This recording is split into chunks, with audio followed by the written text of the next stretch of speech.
Watch, should Samantha have been killed on and just like that?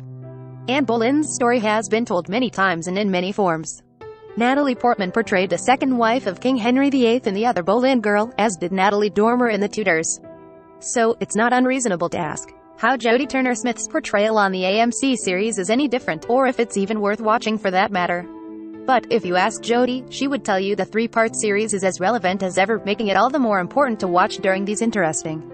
Episode 1 sees the Tudor Queen as she reels from the loss of her son, who was stillborn. It's her third pregnancy loss, and though she's married to King Henry, maintaining his interest is of the utmost importance to her survival.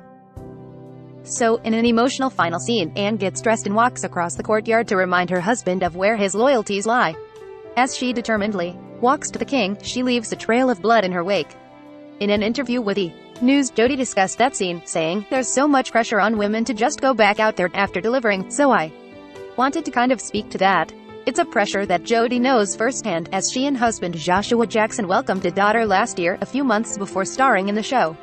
"After I had my baby, I birthed at home, and it took me a very long time to give birth to my daughter, and I didn't do it with any medication," the 35-year-old actress explained. "So, in a sense it was like this cosmic psychedelic journey, because your body is such a miraculous thing and it will do whatever it has to do to be able to process and understand whatever pain it is going through. But the human body can only take so much," with the actress noting that her doula and midwife told her she wasn't allowed to go downstairs for 2 weeks in order to let myself heal. "I hadn't even thought about that as a concept," she said, adding that it amazed her to think of what it was like to give birth even 100 years ago. "My ancestors were F. King, birthing in F. King fields, and then going right back to work." Eventually, months passed and it was time to step into Anne's shoes, and Jodie knew that she wanted to portray the direness of the situation, saying, "She was like, I can't even afford to grieve. I can't afford to live here on my back for even another second, because the world is moving without me. And I am losing grip on everything that matters." As most know, Anne's desperate attempts to remain in King Henry's favor were fruitless, yet she couldn't help but try. After all, her death proves there was a legitimate threat should she fail to please the king.